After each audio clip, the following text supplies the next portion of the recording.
여러분, 성경에 나오는 하나님의 모든 말씀은 하나님의 계획과 성취입니다.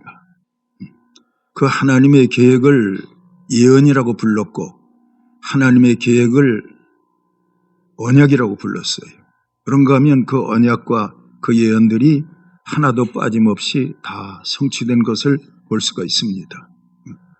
우리 예수님이 사흘 만에 부활하셨다. 이 부활도 성경에 이미 예언된 말씀입니다. 제가 성경을 찾아보니까 시편 16편 10절에 있는 말씀을 보면 다윗의 시편인데요. 이는 주께서 내 영혼을 수월에 버리지 아니하시며 주의 거룩한 자를 멸망시키지 않으실 것임이니이다. 이 다윗이 시편 16편 10절에서 이 시편 16편에 보면 뭐라고 나오냐면은 다윗의 믹담 이렇게 나와요. 믹담이라는 말의 뜻을 찾아보니까 황금 조각 그런 뜻이에요. 다윗이 시편 16편 10절에 있는 말씀을 기록할 때 그 마음 가운데는 내가 기록하는 이 말씀은 믹담, 황금 조각처럼 귀한 말씀이다. 그런 말씀에서 믹담이라는 낱말을 붙였던 것으로 보입니다. 근데 여러분, 이 다윗이 예수님이 탄생하시기 전 이미 오래전 다윗인데 성령의 감동을 따라서 예수님이 부활하실 것을 예언하고 있는 거예요. 다시 한번 들어보십시오. 이는 주께서 내 영혼을 소홀에 버리지 아니하시며 주의 거룩한 자를 멸망시키지 않으실 것입니다. 예언하고 있잖아요. 부활을 예언하고 있는 거예요. 자, 그런가 하면 마태복음 12장 38절에 있는 말씀을 보면 서기관과 바리새인 중 몇 사람이 예수님께 와서 질문을 했어요. 선생님이요, 우리에게 하늘로서 온 표적 보여주시기를 원합니다 하였더니 예수님이 뭐라고 대답하시는가 하니 마태복음 12장 40절에서 대답하시는데 요나가 밤낮 사흘 동안 큰 물고기 뱃속에 있었던 것 같이 인자도 밤낮 사흘 동안 땅속에 있으리라. 여러분, 우리 신앙 고백할 때 예수님 사흘 만에 죽은 자 가운데서 살아나시고 신앙 고백하잖아요.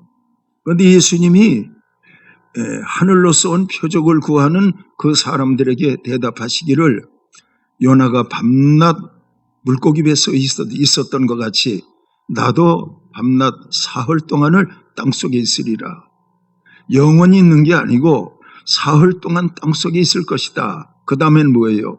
사흘 만에 부활하실 것이다. 그 말씀 아니겠습니까? 마태복음 28장 32절에 있는 26장 32절에 있는 말씀을 보면 그러나 내가 살아난 후에 너희보다 먼저 갈릴리로 가리라. 살아난 후에 갈릴리로 가리라. 여러분, 예수님은 이렇게 부활을 예언하셨어요. 다윗도 예수님의 부활을 예언했어요. 그런가 하면 에스겔서를 읽어가다가 보면 에스겔이 대언하여 이르기를 생기야 사방에서부터 불어와서 사망을 당한 자에게 들어가 살게 하라 했을 때 그 사망을 당한 자들이 사방에서 생기가 불어오면서 그 죽은 시신들에게 생기가 들어가니까 그 시신들이 벌떡벌떡 일어나는데 큰 군대였다 말씀하고 있습니다. 성경은 이렇게 이곳저곳에서 예수님의 부활을 예언하고 있는 거예요. 오늘 우리 부활절이에요. 오래전에 제가 익산에서 목회하는 동안에 지난날을 돌이켜보면 부활절 때는 익산 역전광장에서 부활절 감사 예배를 드렸어요. 새벽 시간인데 연합으로 드린 거죠. 근데 보면 그 시간에 역전광장에 모이는 모든 분들이 흰옷을 입고 날씨는 그때도 좀 차가웠던 것으로 생각되는데 흰옷을 입고 역전광장에 모여서 다 부활절 예배를 드리고 했어요. 그런데 요즘에는 그런 것들이 다 사라져버리고 말았어요. 아마 주님이 재림하실 때가 되고 보니까 점점 믿음이 내리막길을 걷는 것 같아요. 잘 모이지도 않고 어쨌든 그런 것 같아요. 또 우리가 살고 있는 현실로 봐도 코로나로 인해서 예배 참석하기가 어렵잖아요. 그러니까 사람들의 믿음이 점점 식어져 가는 거예요. 여기서 우리가 알 수 있는 것은 이런 때일수록 성령으로 충만해서 부활신앙을 가지면 세상이 어떻게 우리를 믿음 생활하지 못하게 힘들게 한다 할지라도 우리는 성령의 은혜를 따라서 믿음 생활을 잘 할 수 있다, 그 말입니다. 그래서 여러분, 부활신앙을 가지면 신앙에 변함이 없어요. 부활신앙 가지면 변함이 없어요. 부활신앙 갖지 아니하고 누가복음 24장에 나오는 두 제자와 같이 말과 일에 능한 선지자로 예수님을 본다면 그들의 믿음은 언제든지 실족할 수 있고 변질될 수 있고 실망할 수밖에 없는 거예요. 부활신앙은 변질되지 않는다. 마음 가운데 깊이 담아두시기를 주의 이름으로 축원합니다. 예수님 사흘 만에 부활하셨다. 다 아시는 말씀인데요. 그러면은 예수님은 누가 부활케 하셨느냐? 이게 여러분과 제게 있어서 중요하다니까요.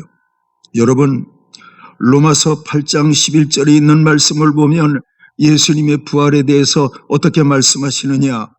예수를 죽은 자 가운데서 살리신 이의 영이 너희 안에 거하시면 그리스도 예수를 죽은 자 가운데서 살리신 이가 너희 안에 거하시는 그의 영으로 말미암아 너희 죽을 몸도 다시 살리시리라. 고린도전서 6장 14절에 있는 말씀을 보면 하나님이 주를 다시 살리셨고 또한 그의 권능으로 우리를 다시 살리시리라. 그러므로 예수님의 부활도 성령으로 말미암아, 여러분과 저의 부활도 성령으로 말미암아, 성령님이 하시는 일은 참 중요한 일이잖아요. 우리를 부활케 하니까요. 부활이 성령으로 말미암은 것이라면 여러분들의 신앙도 성령의 인도를 받는 신앙들이 되게 되잖아요. 그런데 여러분, 성령의 인도를 받고 사십니까? 아니면은 나는 내 이성을 따라 신앙생활하고 있다, 그런 건 아닙니까?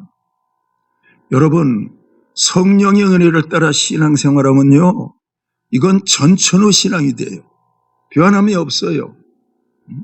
가난해도 신앙생활 잘하고 병들어도 신앙생활 잘하고 내 인생이 잘 나가서 정말 행복하게 자랑스럽게 인생의 것들을 자랑하며 산다 할지라도 그 사람의 신앙은 그렇다고 해서 교만하여서 하나님에게로부터 멀어지는 그런 일은 없어요. 성령은요, 변함없으신 하나님의 영이에요. 그래서 히브리서는 말하기를 예수 그리스도는 어제나 오늘이나 영원토록 동일하시다, 변함이 없으시다 말씀하고 있는 거예요. 여러분들을 축복합니다. 예수 그리스도를 죽은 자 가운데서 살리신 그분이 성령님이시라면 여러분들도 성령님의 은혜 가운데 살다가 주님 부활에 참여할 수 있는 여러분들 되기를 주의 이름으로 축원합니다.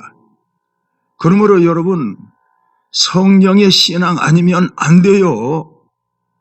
성령의 인도를 받는 여러분들의 신앙생활 해야 돼요. 그럴 때 우리는 때가 되면 부활의 은혜 속에서 영원한 생명에 들어갈 수 있는 여러분과 저가 될 수 있는 거예요. 성령으로 신앙생활하기를 주의 이름으로 축원합니다. 오늘도 여러분 교회 오시는데 여러분들 마음 가운데 오늘 부활절이야, 오늘 교회 가야지, 부활 감사 예배 드려야지, 이런 마음 여러분들 마음 가운데 가지고 오셨잖아요. 그 마음이 성령께서 주시는 마음인 거예요. 부활 찬송을 부를 때 힘차게 박수치며 찬송하며 하나님께 영광 돌렸잖아요. 그렇게 기쁨으로 찬송하고 싶은 마음도 성령께서 여러분들의 마음 가운데 주신 마음인 거예요. 베드로전서 4장 11절에 있는 말씀을 보면 봉사하는 모든 사람들에게 봉사하려거든 하나님의 힘으로 하라, 그런 말씀도 있는데 그것도 역시 성령님의 힘으로 봉사하는 것을 가리키는 거예요. 신앙생활은요, 성령님의 은혜로 해야 돼요. 찬송을 불러도 성령님의 은혜로, 신앙 고백을 해도 성령님의 은혜로, 봉사를 해도 성령님의 은혜로, 우리가 신앙생활하는 모든 것이 성령님의 은혜로 해야 돼요. 그래서 여러분, 성령은 어떤 영이냐? 우리가 성령으로 모든 일을 하나님 앞에 감당하게 될 때 성령은 하나님의 깊은 곳에 우리를 인도하시는 거예요. 은혜의 보좌로 인도하시는 거예요. 여러분, 예배 때마다 하나님의 보좌를 경험하고 예배 마치고 돌아갈 때마다 성령의 기쁨을 안고 돌아가면 이보다 더 좋은 일이 어디 있겠어요? 난 여러분들이 다 그랬으면 좋겠습니다. 성령의 신앙은 부활신앙이고 성령의 신앙은 변함이 없는 거예요. 여러분, 누가복음 18장에 있는 말씀을 다 기억하실 거예요. 인자가 올 때 세상에서 믿음을 보겠느냐. 성령의 믿음을 가리키는 거예요. 이성의 믿음은요, 언제든지 변덕 부릴 수가 있어요. 변질될 수가 있어요. 하지만 성령님이 함께 하시면 성령은 변함이 없으세요. 창세기 1장에 있는 성령이 여러분 안에 계시고, 모세와 함께하던 성령이 여러분 안에 계시고, 여호수아와 함께하던 성령이 여러분 안에 계시고, 또 초대교회 시대에 엄청난 박해를 통하면서도 그들의 믿음이 변치 않았다. 이것은 그들이 다 성령의 믿음으로 살았기 때문에 그런 결과가 나타날 수 있는 거예요. 여러분, 성령의 믿음으로 사시는 여러분들이 되기를 주의 이름으로 축원합니다. 나를 믿는 자는 죽어도 살겠고 살아서 믿는 자는 영원히 죽지 아니하리라. 그런데 그런 엄청난 언약의 말씀이 성령을 통해서 여러분과 제 마음 가운데 이루어지는 거예요. 그 말씀 잘 알잖아요. 고린도후서 4장 16절, 우리의 겉사람은 날로 후패하나 우리의 속은 날로 새롭도다. 이건요, 바울의 마음 가운데 성령이 그런 엄청난 고백을 하도록 만든 거예요. 그리고 성령 충만한 신앙은요, 항상 그 마음 가운데 모든 문제를 볼 때마다 성령의 눈으로 보니까, 잘 한번 들어봐요. 성령은 부활신앙인데 부활신앙으로 삶의 문제들을 보면 그 삶의 문제들은 아무것도 아니라니까. 여러분, 우리가 세상 살면서 죽음보다 더 큰 문제가 세상에 어디 있어요? 그 사람이 병들어서 죽었대. 가족들은 엄청 슬프잖아요. 왜? 그 얼굴 다시 못 보니까. 그 사람이 사업이 무너졌대. 그런데 여러분, 살아가면서 우리가 어떤 어려움을 당한다 할지라도 그 어려움이 죽음과 비교할 수 있습니까? 없잖아요. 다시 한번 말씀드리는데 죽음보다 큰 문제는 없어요. 죽음보다 큰 문제는 없어요. 죽음이 제일 큰 문제예요. 그런데 예수님이 성령의 능력으로 죽은 자 가운데서 부활하셨으니까 우리가 부활의 시각, 성령의 시각으로 모든 문제를 본다면 모든 문제는 아무것도 아닌 거예요. 성령의 시각은 부활의 시각이에요. 세상 사람들은 죽음이 무섭다 하는데 성령은 나를 믿는 자는 죽어도 살겠고 살아서 믿는 자는 영원히 죽지 아니하리라, 그렇게 말씀했으니까 우리가 성령의 시각, 부활 신앙의 시각으로 문제를 본다면 모든 문제는 아무것도 아닌데, 부활 신앙이 아니고 내 이성의 신앙으로 모든 문제를 보면 우리는 그 문제 때문에 염려하게 되고 걱정하게 되고 좌절하게 되고 교회가 멀어지게 되고 잠 못 자게 되고 그렇게 되는 거예요. 성령의 신앙은 부활의 신앙이에요. 알아들으시기를 축원합니다. 잘 한번 들어보세요. 이스라엘 백성들이 애굽에서 나왔잖아요. 홍해를 만났어요. 뒤에서는 애굽의 정예 군사가 추격해오고 있어요. 그 백성들은 모세처럼 성령의 사람이 아니에요. 그들은 이성의 사람이라니까요. 이성의 눈으로 뒤를 돌아다 보니까 애굽 군대예요. 이성의 눈으로 앞을 바라보니까 홍해바다예요. 그들의 마음 가운데 죽음의 두려움이 엄습하는 거예요. 근데 모세는 어떻든가요? 모세는 성령의 사람이잖아요. 그 마음 가운데 성령이 함께하니까 모세는 홍해도 두렵지 않아요. 왜? 부활신앙으로 홍해를 보니까. 애굽의 군대를 봐도 모세는 두렵지 않아요. 왜? 부활신앙으로 보니까. 사망을 이기신 하나님의 부활신앙, 그리스도의 부활신앙으로 홍해를 보고 애굽 군대를 보니까 두려운 것이 전혀 없어요. 그러니까 모세는 하나님께 기도하는 거예요. 하나님이 응답하시지요. 너 들고 있는 지팡이로 홍해를 가리키라. 모세가 가리켰더니 홍해가 갈라지잖아요. 홍해를 마른 땅으로 건넜잖아요. 다시 물이 합쳐지고 나서 애굽의 군대들은 거기에서 다 죽잖아요. 그게 뭐예요? 모세의 신앙은 성령의 신앙이라니까. 성령의 신앙을 가지니까 홍해를 보건 애굽 군대를 보건 성령의 신앙을 가지고 부활 신앙을 가지니까 하나님은 하실 수 있어. 하나님은 하실 수 있어. 이게 중요하다니까. 잘 들어보세요. 마라의 쓴물을 만났어요. 그 백성들이 이성의 눈으로 마라의 쓴물을 보니까 물이 있기는 있는데 마실 수 없는 물이야. 그 물 먹으면 다 죽게 생겼어. 근데 모세는 그 물을 보면서도 부활신앙으로 보는 거예요.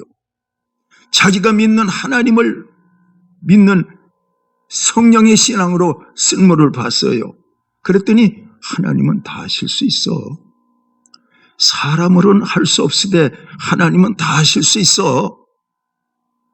부활신앙으로 성령의 신앙으로 쓴물을 보니까 하나님의 눈으로 보니까 하나님은 다 하실 수 있어.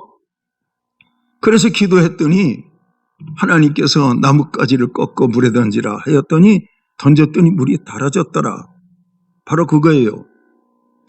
백성들의 신앙은 이성의 신앙이에요. 모세의 신앙은 부활신앙이고 성령의 신앙이에요. 그러니까 여러분, 사망을 이기신 부활신앙의 성령신앙의 시각으로 본다면 모든 것은 긍정적이고 모든 것은 소망적이 될 수밖에 없는 거예요. 알겠습니까? 알아들으시기를 축원합니다. 애굽에서 가지고 나온 양식이 다 바닥이 나버렸어요. 동서사방을 둘러봐도 양식을 구할 데가 없어요. 이성의 신앙은 뭐라 그래요? 왜 우리를 애굽에서 인도하여 내서 이 광야에서 우리를 죽게 하려느냐? 그게 이성의 눈으로 현실을 본 거예요. 그러나 모세는 부활신앙이잖아. 성령이 그와 함께 했잖아요. 그러므로 그는 자기에게 성령을 주신 그 하나님을 향하여 언약의 지팡이를 손 높이 들고 하나님께 기도하잖아요. 그랬더니 하나님이 만나를 주시겠다고 약속하잖아요. 바로 그거예요. 저를 한번 따라해봐요. 이성의 신앙은 현재를 보지만 성령의 신앙은 부활신앙이어서 하나님의 시각으로 문제를 보니 답은 하나님께로 도더라. 이게 있는 거예요. 여러분, 믿으시기를 주의 이름으로 축원합니다. 그래서 여러분, 살아가면서 부활신앙, 성령의 신앙이 여러분들과 함께하면 여러분들은 세상에 두려움이 없어요. 항상 담대하게 살아갈 수 있는 거예요. 병이 와도 두렵질 않아요. 삶의 환경을 통해서 어떤 어려움이 와도 여러분들에게는 두려움이 없어요. 왜? 부활의 시각으로 보니까 아무것도 아닌 거예요. 부활의 시각으로 보니까 예수님이 죽은 자 가운데서 사셨어. 부활의 능력이라면 못하실 게 뭐가 있어? 하나님은 다 하실 수 있어. 그러나 어떤 경우에 내가 이 일로 인해서 내 생명이 세상에서 끊어진다 할지라도 깰 때의 주의 형상으로 만족하리이다. 하나님이 나를 영원한 천국으로 인도할 거야. 여러분 그거 믿지 않습니까? 여러분들 꼭 믿어지기를 주의 이름으로 축원합니다. 예수를 죽은 자 가운데서 살리신 이의 영이 너희 안에 거하시면 예수를 죽은 자 가운데서 살리신 이가 너희 안에 거하시는 그의 영으로 말미암아 너희 죽을 몸도 다시 살리시리라 말씀하고 있잖아요. 자, 잘 아실 게, 잊지 말고 기억하실 게 있어요. 여러분, 성령이 여러분과 제게 처음 오실 때가 언제인지 아세요? 사도행전 2장 38절이에요. 너희가 각각 회개하여 세례를 받고 죄사함을 받으면 성령으로 선물을 받으리라 말씀했잖아요. 죄사함의 선물로 성령이 오시는 거예요. 내가 예수 믿는 내가 열심히 봉사했더니 성령님이 내게 오셨어. 아니요. 봉사 열심히 한다고 성령님이 오는 게 아니에요. 성령님이 여러분 안에 처음 오시는 날은 뭐예요? 죄사함의 선물로 성령이 여러분들에게 오신 거예요. 그날 이후부터 우리는 그 성령이 내 안에서 충만하시도록 내면 관리를 잘 해야 돼요. 아시겠죠? 네? 그러기 위해서는 기도하고 살아야죠. 빌기를 다하며 모인 곳이 진동하더니 저희가 다시 성령으로 충만함을 받아 담대히 나가서 복음을 전했다. 사도행전 4장 12절에 사도행전 4장에 있는 말씀 보면은 그 말씀 나오잖아요. 공회에 나가서 위협당하고 돌아와서 그들이 합심하여 기도했더니 빌기를 다하며 성령이 그들 가운데 강하게 임재하셨다 말씀하고 있잖아요. 여러분, 모세처럼 어떤 문제를 당하든지 성령의 눈, 부활의 눈으로 보기 위해서는 우리가 내 안에 성령이 충만해야 돼요. 충만하지 아니하면 내 이성이 왕노릇한다니까. 충만하면 성령이 왕노릇하고 충만하지 아니하면 내 이성이 왕노릇한다니까. 그러니까 아무것도 아닌 일에도 넘어지고 쓰러지고 두려움에 빠지고 그렇게 되는 거예요. 성령 충만하면 두려울 게 없잖아요. 왜요? 성령은 부활의 영인데 우리가 당한 어떤 문제가 있다 할지라도 죽음보다 더한 문제는 없잖아요. 예수님이 죽은 자 가운데서 사셨잖아요. 성령님이 그 일을 하셨잖아요. 저는 여러분들에게 부활절을 맞으면서 축복하는데요. 성령 충만하시기를 축원해요. 그러면 여러분들 주님 부활에 다 참여할 수 있는 여러분들이 되는 거예요. 예수님 부활이 내 부활이 돼야 되죠. 그런데 예수님 부활이 내 부활이 되지 아니하면 그 무슨 상관이에요 그게. 예수를 죽은 자 가운데서 살리신 이의 영이 여러분 안에 충만해요. 그러므로 언제 어느 때든지 우리는 삶의 문제에서도 부활의 능력으로 답을 얻고 살았고 내 인생의 마지막 끝나는 날에도 성령님의 능력으로 영원한 생명이 들어갈 것이고 여러분 이 사실이 여러분들에게 믿어져야 된다니까요. 과연 믿어지기를 주의 이름으로 축원합니다. 예. 오늘 부활절이야. 부활절 1년에 한 번씩 부활절 예배 드리잖아. 근데 여러분 성령이 함께하는 믿어지지 않는 부활은 여러분과 아무런 상관이 없는 거예요. 이 부활이 항상 믿어져야 돼요. 아시겠습니까? 부활 믿어지는 은혜가 있기를 여러분들에게 축복합니다. 예. 그리고 여러분 요한복음 5장에 있는 말씀을 보면 무덤 속에 있는 자들이 하나님의 아들의 음성을 들을 때가 오나니 듣는 자는 살아나리라. 근데 또 뭐라고 하셨죠? 선한 일을 행한 자는 생명의 부활로, 악한 일을 행한 자는 심판의 부활로 나오리라 말씀하고 있어요. 선한 일을 행한 자, 생명의 부활로 나온대요. 예수 믿지 않는 사람도 부활한다니까요. 교회 한 번도 나와보지 않는 사람도 부활한다니까요. 이 사람의 부활은 뭐예요? 심판 부활이에요. 요한복음 3장 18절 심판 부활을 뭐라 그래요? 저희는 믿지 아니함으로 벌써 심판을 받은 것이라. 믿지 않음으로 심판을 받은 것이라. 그 사람들은 예수 안 믿고 죽었어요. 근데 주님이 오시는 그날에 무덤 속에 있는 자가 아들의 음성을 들을 때 예수 안 믿고 죽은 사람 부활되는데 심판의 부활로 영원한 멸망, 지옥에 들어가는 거예요.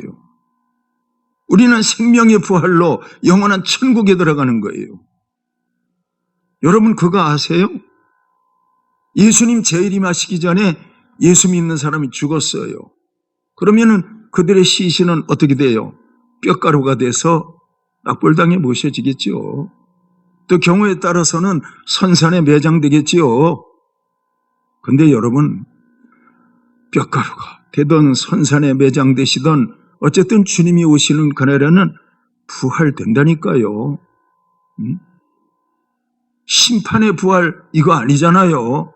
생명의 부활로 나와야 되잖아요. 지금까지 예수님이 재림하기 전까지는 죽으면 그 영혼은 안 믿으면 음부에 가 있는 거예요. 믿으면 낙원에 가 있는 거예요.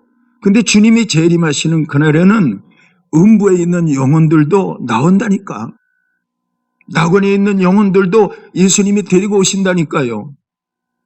근데 낙원에 있는 영혼들은 예수님의 아들의 음성을 들음과 동시에 생명 부활로 나와서 부활의 몸으로 천국으로 가게 되는 거예요.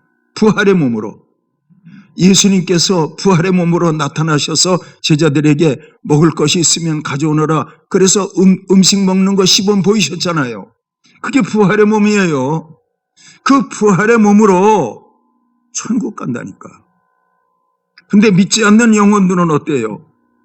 음부에 있다가 심판의 부활로 나와가지고서 그 사람들은 그냥 영원한 지옥으로 가는 거예요. 제가 이 설교를 하면서 참 너무 천국 지옥을 얘기하는 것도 현실적이지 않아. 현실에 대한 얘기를 좀 했으면 좋겠네. 그런 생각을 하는데 여러분 설교하는 일을 해보면 강단에 올라오면 내 생각도 내 생각대로 안 된다니까. 그냥 성령님이 인도하시는 대로 말씀 전할 수밖에 없는 거예요. 그래서 성경은 귀 있는 자는 성령이 교회들에게 하시는 말씀을 들을지어다. 그런 말씀도 있는 거예요. 여러분, 예수님이 성령의 은혜로 부활하셨어. 우리 안에 성령님의 은혜가 계셔. 그 성령님의 은혜가 우리를 부활케 할 거예요. 그리고 영원한 생명으로 우리를 인도하실 거예요. 그리고 여러분 아실 것은 땅에서 모든 일은 잠깐 다 지나가는 거예요. 저도 나이가 들고 보니까 한 주가 금방 지나가요. 얼마나 빠르게 지나간지 몰라요. 여기 우리 중고등부 아이들도 있는데 너희들은 아마 시간이 안 갈 거다. 근데 나이 많으면 시간이 막 얼마나 빨리 지나가는지 몰라요. 그러니까 시간이 빨리 지나간다. 이것은 천국 갈 때가 가까이 오고 있다. 그런 거 아니겠습니까? 저는 여러분들을 축복합니다. 성령으로 충만해서 영원한 생명에 들어갈 수 있는 부활의 몸, 그 부활절의 의미가 여러분들 개인에게 모두 이루어질 수 있어야 돼요. 여러분 제가 계시록에 있는 말씀을 읽어보니까요. 이런 말씀이 있어요. 음부가 죽은 자들을 내어주고 바다가 죽은 자를 내어주고 사망이 죽은 자를 내어주고 이게 나와요. 여러분 생각해 보십시오. 어떤 사람이 죽었는데 비행기가 폭발해서 죽어버렸어. 그 사람 뼈가루 찾을 수 있어요? 없잖아요. 근데 여러분들 그런 일은 여러분들 주변에 없겠지만 그렇게 돌아가신 분들에 대해서 여러분들은 부활을 생각해 본 적이 있어요? 근데 부활의 신비는 뭐냐면 그 사람이 바다에 빠져 죽었는데 시신을 찾지 못해서 주님이 재림하시는 그날에 바다가 죽은 자를 내어놓는다. 그런 말. 하늘이 죽은 자를 내어놓는다. 이런 말씀도 있어요. 강이 죽은 자를 내어놓는다. 이 말씀도 있어요.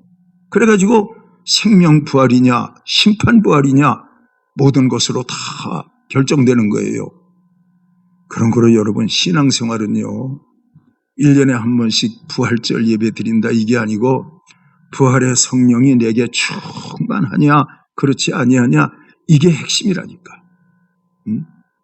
늘 기도할 때마다 하나님, 환경은 얼마든지 변할 수 있지만 내 안에 성령으로 말미암은 부활신앙은 변하지 말게 하옵소서. 늘 기도해야 돼. 여러분, 성령으로 말미암은 부활신앙은 변함이 없어야 돼요. 주님이 여러분들의 영혼을 도로 찾으시는 날 우리가 낙원에 들어가야 되잖아요. 심판 때는 낙원에 있던 영혼이 주님과 함께 세상에 재림하시는 날 와서 영혼은 천국의 부활의 몸으로 들어가야 되잖아요. 여러분, 우리가 이것 때문에 예수 믿는 거예요. 이것 때문에 예수 믿는 거예요. 다른 것 때문에 예수 믿는 게 아니고 이것 때문에 예수 믿는 거예요. 그래서 예수님 말씀하시기를 무엇을 먹을까, 무엇을 마실까, 무엇을 입을까 염려하지 마라. 그건 이방인들이 구하는 것이요. 너희는 그 나라와 그 일을 구해라. 그 나라는 천국이잖아요. 그 일은 뭐예요? 천국 갈 자격이잖아요. 성령 충만함을 가리키는 거잖아요. 그렇게 되면 하나님은 그 사람 천국 백성 된 거 기뻐하시고 모든 것을 더하시리라. 하나님의 복이 그 사람에게 임할 수 있는 거예요. 알겠습니까? 여러분, 미국에 가서 알바를 열심히 해서 돈 버는 게 중요한 거예요? 시민권 따는 게 중요한 거예요? 알바 열심히 해서 미국 가서 돈 벌었어.